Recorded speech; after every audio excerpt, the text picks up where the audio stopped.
जैसा कि आजकल हम विद्यार्थियों के लिए एक अभियान छेड़े हुए हैं, उसी के अंतर्गत आज बात करते हैं कि एक विद्यार्थी योग को आत्मसात करके अर्थात योग से जुड़कर किस प्रकार अपनी बुद्धि को, अपने चरित्र को और अपने स्वास्थ्य को अक्षुण्ण बनाए रखने में सफल होता है और किस प्रकार योग का सहारा लेकर बुद्धि को चरम बिंदु तक पहुंचाकर स्वयं को इतना सक्षम बना लेता है कि 100% अंक लेना तो कोई बड़ी बात ही नहीं, आगे चलकर कोई बड़ा करिश्मा भी कर सकता है। योग कर्मसु कौशलम अर्थात कर्म को कुशलता के साथ करना, एफिशिएंटली परफॉर्म करना ही योग है। तो जो व्यक्ति योग से जुड़ जाता है वह किसी भी कर्म को इतनी कुशलता के साथ एफिशिएंटली परफॉर्म करता है कि उसके अंदर कोई भी कमी बाकी नहीं रहती। इसको एक उदाहरण से समझते हैं। जैसे मई जून में कोई व्यक्ति धूप में घंटा 2 घंटा भी खड़ा रहे, 1 बजे 1:30 बजे कोई भी हल्का कागज या कपड़ा लेकर, लेकिन वह हल्का कागज या कपड़ा झुलसेगा नहीं, गर्म नहीं होगा, जलेगा नहीं। लेकिन अगर वही कागज या कपड़ा बल्कि उससे भी कुछ मोटा कोई व्यक्ति बरसात में या सर्दियों में, जबकि धूप के अंदर बिल्कुल जान नहीं होती, लेकर के खड़ा हो और एक लेंस के द्वारा उसके ऊपर सूर्य की किरणों को इकट्ठा करके डाले, तो वह कागज या कपड़ा कुछ ही क्षणों में जलने लगता है। ठीक उसी प्रकार कोई भी व्यक्ति जब योग का सहारा लेकर किसी कर्म को करता है तो वह कर्म इतना तीक्ष्ण, इतना प्रखर, इतना कुशलता के साथ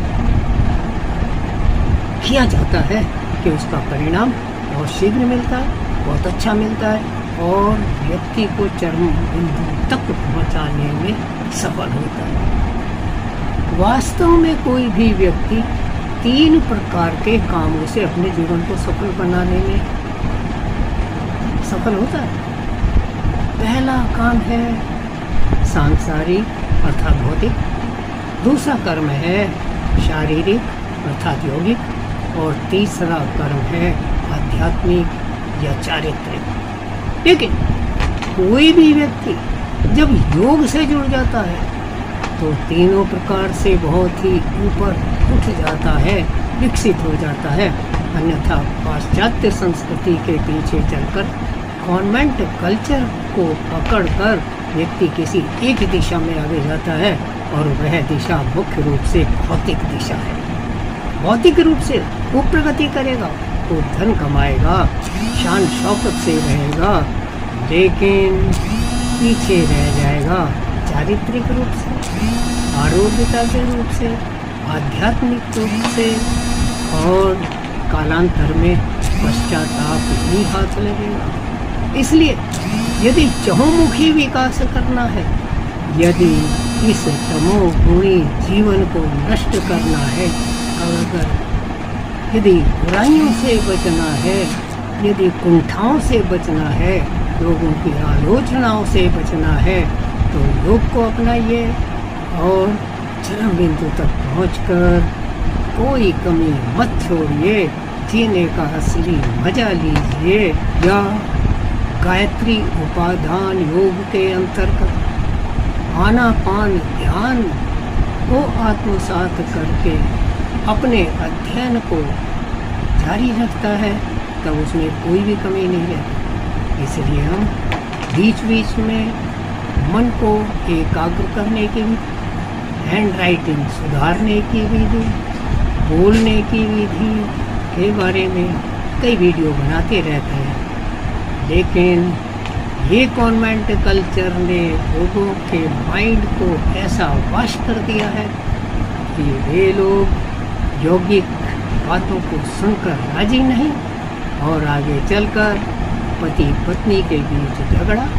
माता पिता की अवहेलना, राष्ट्र से गद्दारी